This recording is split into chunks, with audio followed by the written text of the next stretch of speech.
Pues Jacobo, muchísimas gracias por esta entrevista que nos regalas para la octava. Es un gusto poder platicar contigo sobre estos temas que tanto importan y que podemos poner en la mesa sobre nuestro país. Muchísimas gracias. No, gracias a ustedes. Bienvenidos. Gracias.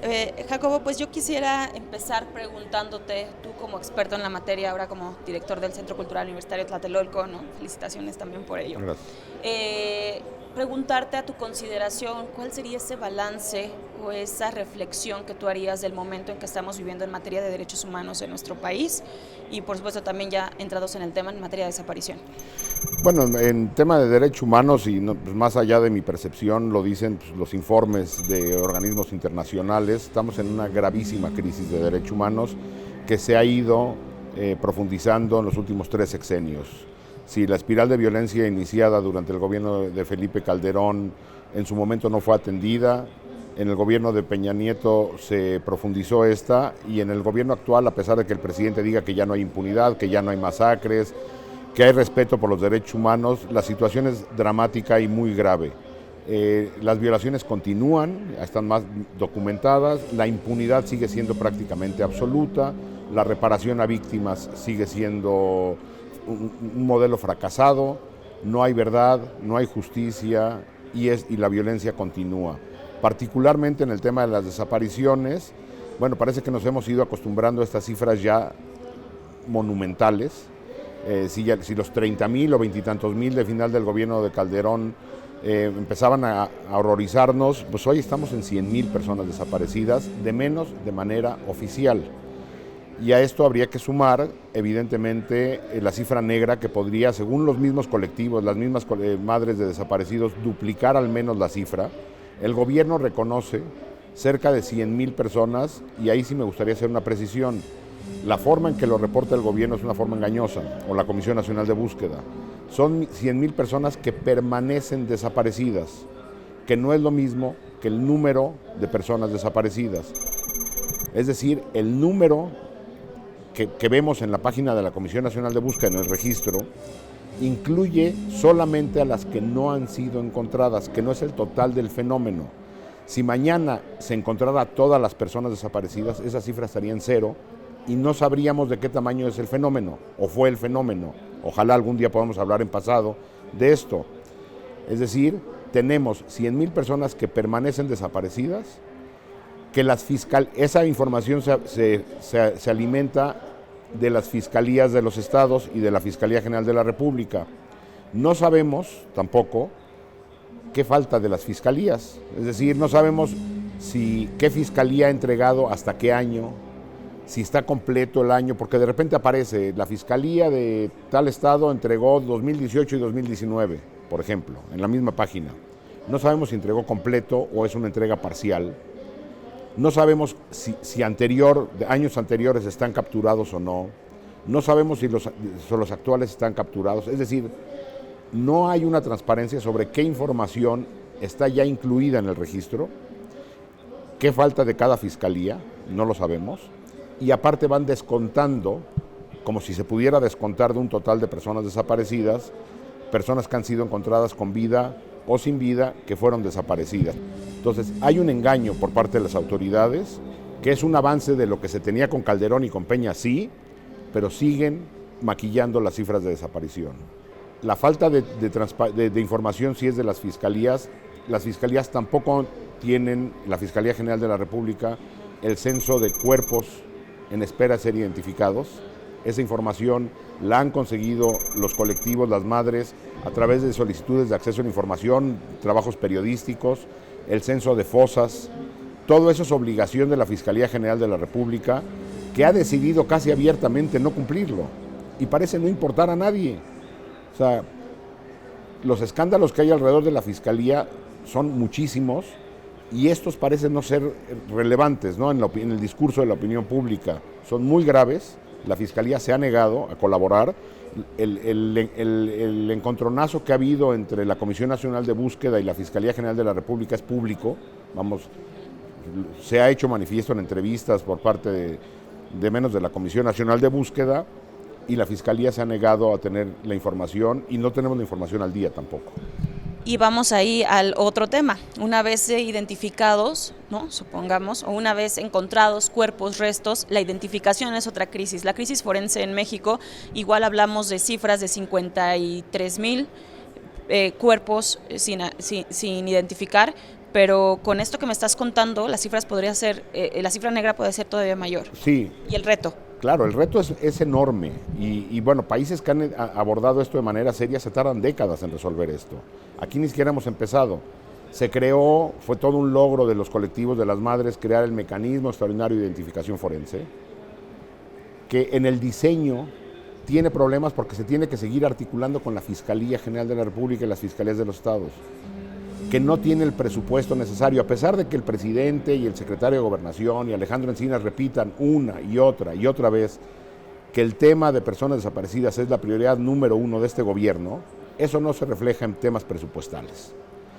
Entonces, el mecanismo extraordinario de identificación forense es un buen diseño acomodado en un mal diseño, porque son instituciones extraordinarias que en otros países se articularían con otras comisiones, mecanismos extraordinarios como un mecanismo extraordinario de justicia, como en Colombia, por ejemplo, la Jurisdicción Especial para la Paz, con la Comisión de la Verdad, que en este gobierno se ha negado a crear una gran Comisión de la Verdad. Y entonces estos mecanismos extraordinarios como la Comisión de Búsqueda, el mecanismo forense, las comisiones de víctimas, se tienen que seguir articulando con las fiscalías del país y la General de la República, que no funcionan. Entonces, y hay un problema presupuestal adicional. Luego se creó estos centros de identificación humana, el Centro Nacional, los centros regionales, el que se creó en Saltillo, por ejemplo. Otra vez, es demasiado poco y demasiado tarde y sin presupuesto. Atender el rezago forense con lo que tenemos hoy o con lo que prometen que van a crear pronto, nos tardaríamos muchísimo más que otros países. Es decir, el tamaño de la crisis de estos 52,000 cuerpos, que ojo, son los que los colectivos han podido identificar, porque el gobierno se sigue, o la Fiscalía o el Estado mexicano, más que hablar de responsabilidades de unos u otros, es el Estado quien está en falta. No hay un censo de fosas clandestinas. Después de lo que vimos en Morelos, los panteones, incluso creados por las propias fiscalías de Tetelcingo y Jojutla, habría que abrir las fosas creadas por las propias fiscalías, y eso se ha decidido no hacer. Parece que podemos ir llevando la crisis sin pasar por la verdad, sin pasar por la justicia, sin pasar por la búsqueda en serio, porque lo poco que hay es gracias a la presión que han metido los colectivos, las madres desaparecidos, que no alcanza, no tienen ni la estructura, ni el diseño institucional necesario, ni los presupuestos necesarios. No hay presupuestos, hay que ir a ver cómo está operando, por ejemplo, el Centro de Identificación Saltillo. O sea, no hay dinero. Justo de estos mecanismos, el Centro de Identificación, ahora el Centro Nacional que se acaba de anunciar y que es saludado incluso por organismos nacionales e internacionales, ¿cómo calificarías esto, Jacobo? ¿Es una simulación? ¿Son patadas de ahogado? ¿De qué se trata cuando lo aprueban sin presupuesto, lo que estás comentando, cuando se necesita la interseccionalidad o el apoyo de instituciones? Vemos cómo están las fiscalías, ¿no? ¿De qué se trata? ¿Cómo ves al gobierno haciendo esto? En mi lectura es parte de la simulación histórica del Estado mexicano, ¿no? Es decir, hay que recordar el gobierno de Calderón a regañadientes creó Províctima, el gobierno de Peña Nieto a regañadientes aprobó la Ley General de Víctimas, al final de su periodo se aprobó la Ley General en materia de desaparición, pero eso no es, una cosa es crear una ley y otra cosa es que eso funcione. En México seguimos pensando que la realidad se cambia cambiando las leyes, cuando lo que tenemos es un problema de impunidad brutal y de operación de esas leyes. Es decir, hoy se sigue peleando, la Ley General de Víctimas es de 2012-2013. Se sigue peleando por la correcta implementación 10 años después. La de desapariciones de 2017, seguimos en la misma. ¿Se va a modificar Sí, pues, y a ver, otra vez, pensando que si se modifica se va a solucionar, cuando el problema es la impunidad, la implementación, los presupuestos, el diseño general. Cuando se habla de estos mecanismos de justicia transicional, que lo son, la Comisión de la Verdad, la Comisión de Víctimas, la Comisión de Búsqueda, estos mecanismos de identificación, la justicia transicional tiene que ser integral y articulada entre sí. articularse con las partes que están podridas del Estado mexicano, como son las fiscalías del país. Eso, y sin presupuesto eso no va a funcionar. Justo, ahí me detengo un poquito ya que estamos en el tema de la militarización. Se pensó en algún momento, ¿no?, que una actual administración iba a encaminar, y de hecho creo que el presidente en campaña también lo dijo, que iba a retirar las Fuerzas Armadas de las acciones de protección civil, y vemos que es todo lo contrario. ¿Cuáles son los riesgos que ves que justo, sin importar el partido político, la afiliación, vemos que la militarización está encaminada no solamente a quedarse, sino a fortalecerse y que pueda ser ya la política de Estado sin importar cualquier partido? ¿Qué tenemos frente a esto? Y con esta crisis de derechos humanos, ¿qué nos queda, ¿no?, por delante? Pues la crisis es de derechos humanos, pero el riesgo de la militarización de la vida pública y de la seguridad, incluso son riesgos, incluso a la propia democracia. Es decir, aunque el presidente siga hablando de eufemismos de pueblo uniformado, los militares tienen funciones claras en una democracia. Involucrados en la vida pública es muy riesgoso, y en la seguridad pública, ahí están las experiencias internacionales, las recomendaciones de expertas y expertos, es un grave riesgo. Nadie está diciendo que hay que retirarlos mañana, es imposible. Tendría que haber un plan serio, federal y estatal, de fortalecimiento a los policías, que ningún gobernador o gobernadora, ningún presidente está haciendo. Es decir, si en algún momento se decidiera retirar al ejército, no se está construyendo nada para poderlo hacer. Es un riesgo enorme a la democracia misma, a la vida política del país y evidentemente a la seguridad pública. Pero bueno, pues parece a nadie importarle. Es un riesgo en dos sentidos, Jacobo, tanto que estén como que no estén, porque tenemos una policía civil. Evidentemente no se pueden retirar porque no hay, pero la pregunta es, ¿quién está capacitando policías civiles? Ahí están las recomendaciones. Todo mundo las aplaude, todo mundo dice que sí, y nadie, y ahí sí, ningún partido político mueve un dedo. En temas de impunidad lo mismo. Parece que la clase política en lo que sí es igual es en el control político de la justicia. Es decir, hay un interés, no importa de quién gobierne, no importa el nivel, si es estatal o federal, de tener el control político de la justicia. No hay una independencia real ni autonomía de las fiscalías del país, ¿sí? La impunidad sigue siendo la justicia sigue siendo leída en clave política y no en clave de derecho. Somos un país que pretende construir democracia sin Estado de Derecho, eso es imposible, ¿sí? Y luego tenemos también una apuesta de todos los gobiernos, no importa el gobernador, que me dijeras, es que el gobierno de tal estado durante tal periodo tuvo una apuesta tremenda por fortalecer policías, no las vemos, ¿sí? No hay manera de retirar al ejército, y la presencia del ejército se va retroalimentando esto. Como no hay policías, se requiere el ejército. A mayor presencia militar, entonces hay menos incentivos políticos por retirarlos. Tiene que haber un consenso de Estado, de la clase política, de la ciudadanía, de la presión social, a decir, no más impunidad, no más militares en vida pública y en seguridad. Decías que el presidente se comprometió al retiro. El presidente también en este mismo lugar, aquí en el Centro Cultural Tlatelolco, antes de ser presidente, en una reunión con víctimas, se comprometió junto con Olga Sánchez Cordero y Alejandro Encinas a una política de justicia transicional que garantizara verdad, justicia, reparación, no repetición a las víctimas. Lo que vemos es que hay una intención por el control político de la verdad, el control político de la justicia. La narrativa continúa apostando a la militarización. Los escándalos que escuchábamos alrededor del sistema de SEAB ya no se escuchan porque el sistema está completamente desarmado, vamos. Las reparaciones no garantizan nada. Vemos ahora en los procesos de memoria, vemos ahora a las madres tratando de apropiarse del espacio público, de las madres desaparecidos, y el gobierno de Claudia Sheinbaum llegando a destruir eso, cuando las madres lo que están proponiendo es un diálogo, cuando el movimiento feminista coloca consignas en el espacio público, se retiran las vallas como si... Esa valla en la que se atrincheró el gobierno federal, y cada año, cada 8M se atrinchera atrás de ella, se convirtió en un memorial, fue resignificado, pues en un cero respeto por las manifestaciones sociales de la memoria.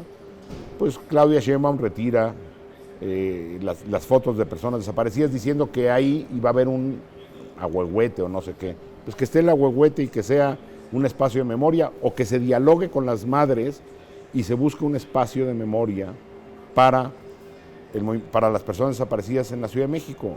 No hay esa apertura. Justo eso, se sigue dejando en el último eslabón a las víctimas y en el último posicionamiento de interés y de atención. Los colectivos pueden hacer la búsqueda y en el momento en que encuentran restos, hasta ahí termina su posibilidad de incidencia.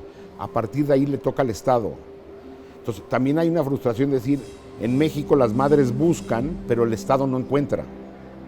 Porque en el momento en que se busca y se busca y se encuentra un cuerpo o fosas, lo que debería de venir es la respuesta del Estado en la identificación.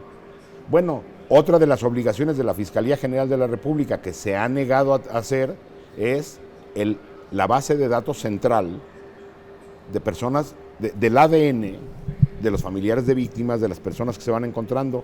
Pues a la Fiscalía no le parece relevante eso. No hay una base de datos centralizada. Entonces vemos en todo el país campañas para recabar muestras para ADN. Lo vemos en redes, lo vemos publicado. Pues es un caos. El Estado mexicano tendría que tener una base de datos central con el ADN de todos los familiares de personas desaparecidas y ahí ir haciendo los matches de lo que se va encontrando, pero no hay dinero para hacer la identificación. Esperan que la cooperación internacional resuelva esto. Hay dinero para todo lo demás, para una consulta de la revocación, para eso sí hay dinero, para identificación no hay dinero, pero según ellos es la prioridad número 1. Y cada vez que hay un evento, Andrés Manuel ya no se reúne. Bueno, se reunió 1 o 2 veces con el Movimiento por Nuestros Desaparecidos al principio. Ya no se reúne, tampoco quiere reunirse con el movimiento feminista, tampoco dice que el movimiento indígena son ultrarradicales de izquierda. Cuando se hizo la caravana, esta marcha de víctimas de Morelos a la Ciudad de México en enero de 2020, dijo que no se iba a reunir con ellas porque iban a manchar la investidura presidencial. Y entonces quien da la cara es la Secretaría de Gobernación, que en mi opinión su trabajo es administrar el horror. Su chamba es dar la cara amable de un Estado indolente y seguir diciendo que le están echando ganas, cuando es obligación del Estado resolver esto. Y tampoco se puede echar culpa a administraciones pasadas frente a esto. La deuda es de Estado. Cuando el gobierno entra puede decir, encontré un caos, encontré un rezago brutal en cualquier materia, en materia educativa, de salud, de vivienda, en materia de derechos humanos también. Pero no puede eximir su obligación, porque la obligación la deuda es de Estado. Y cuando alguien llega a una función, a cualquiera, tiene que hacerse cargo, no nada más de gobierno. Cuando uno entra a trabajar a un lugar, uno se hace cargo de su chamba y del rezago que haya. Uno no puede entrar a una chamba, tú no puedes entrar a chambear a la octava y decir, lo que estaba pendiente a mí ya no me lo encarguen, porque yo nada más de aquí para adelante. Y en gobierno menos, la deuda es de Estado, la obligación es de Estado, y tienen 3 años gobernando. Si dijera uno, bueno, está encaminado esto, no está encaminado nada. ¿Qué hay para garantizar verdad, justicia? Nada, absolutamente nada. Hay respaldo por parte del presidente al fiscal. Y en ese sentido, Jacobo, ya un poco para ir cerrando, frente a este caos y este panorama, ¿qué necesita el país, más allá de la administración actual que vemos que no solamente está rebasada, sino no tiene intención y voluntad política? En varias ocasiones también hablamos de esta necesidad de expertos internacionales, de comités, ¿por dónde tú ves como este camino como para ir, por lo menos empezar a trazar una ruta, ¿no? Sí, mira, incluso lo dijo uno de los expertos del caso Ayotzinapa, porque para eso sí se creó para el caso Ayotzinapa, como si el problema de la desaparición fueran 43. Entiendo que es necesario resolver el caso Ayotzinapa, pero el mismo experto Francisco Cox lo dijo, no son 43, son 100,000, otra vez, 100,000 en cifras oficiales. ¿Qué se está haciendo para el resto? Nada. ¿Qué necesitamos? Pues necesitamos primero generar empatía social. O sea, mientras no haya presión social, esto no va a cambiar. La posición ya la vimos, no es un asunto de colores. Ya pasó, mucha gente pensaba que el gobierno de Morena iba a responder a estos temas. Ya pasamos por gobiernos del PAN, del PRI y de Morena. No hay respuesta, ni en materia de seguridad, ni en materia de impunidad, ni en materia de derechos humanos, ni en muchos otros. El problema no es un tema de partidos. El problema es un problema del sistema político mexicano que no va a cambiar mientras desde la sociedad este no sea un tema central de exigencia. Y no lo vemos. ¿Consideras que se ha normalizado un poco la violencia y la crisis de seguridad en el país? Se ha normalizado, bueno, todo. La impunidad está normalizada en este país. O sea, tú preguntas en la calle si crees que va a haber justicia en tal o cual caso, pues habrá en casos emblemáticos y hasta ahí. ¿Y quiénes? Autores materiales. Los máximos responsables nunca. En el caso de los periodistas lo vemos. Se detiene autores materiales, nunca se esclarecen los móviles del asesinato y quién es el autor intelectual de esto. Está normalizada la impunidad, está normalizada la violencia, está normalizado el horror. Y bueno, esto no nos llevará a ningún lado, ¿no? Si no hay respuesta, y para eso los medios son muy importantes para mantener la agenda de violencia. Entiendo que no genera rating, pero si no mantenemos el tema de la violencia como un tema central y el de la impunidad como un tema central, esto no va a cambiar. Pues por mi parte sería todo, Jacobo. No sé si tú quisieras como abordar algo que no te haya preguntado y que sea importante pues tener en el radar. Pues lo único que diría yo es de que no hay futuro posible sin Estado de Derecho. No hay futuro posible. ¿De qué democracia estamos hablando cuando hay 100,000 personas, otra vez 100,000 desaparecidas? ¿De qué estamos hablando cuando hay 99% de impunidad? Estamos hablando de veras de hay una voluntad política por mantener esos niveles de impunidad. Vamos, el Estado mexicano no es de que ha sido incapaz de resolver eso. No ha habido la voluntad por cambiarlo y no ha habido la presión para cambiarlo. Lo mismo en temas de violencia y la militarización, sí es un tema sumamente grave.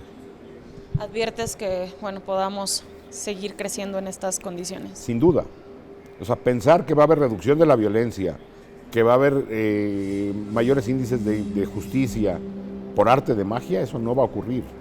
Seguiremos en 6 años, de nada cambiar, pues no estaremos hablando de 100,000 personas desaparecidas, estaremos hablando de una cifra de horror, porque esto va creciendo, aunque el gobierno Andrés Manuel sigue repitiendo que ya no hay desaparecidos, pues los propios reportes de la Comisión Nacional de Búsqueda hablan de un crecimiento. Alejandro Encinas lo matiza diciendo, el último año ha sido menor. Sí, porque el último año tardará 1 o 2 años en ser cargado en la base de datos, no porque haya una reducción. Es decir, hay una simulación y un engaño desde el discurso público. Y también es un engaño y una falta de respeto, ¿no? Decir que ya no se violan derechos humanos en el país. O que ya no hay masacres, o que ya no hay impunidad. Es un insulto, sin duda, irresponsable, criminal diría yo. Sí. Pues muchísimas gracias, gracias Jacobo. Como siempre es un gusto y bien aleccionador escucharte. Y bueno, aquí está abierto este espacio, estamos ahorita dando la entrevista en el espacio memorial M68, Ciudadanías en Movimiento, aquí en el Centro Cultural Universidad de Tlatelolco, que va la deuda histórica de este Estado, va desde entonces, aunque hayan creado esta comisión gubernamental, no es una comisión independiente, este espacio recorre las luchas sociales del 68 a la fecha. Está abierto para todo el mundo. Muchísimas gracias. No, gracias a ustedes.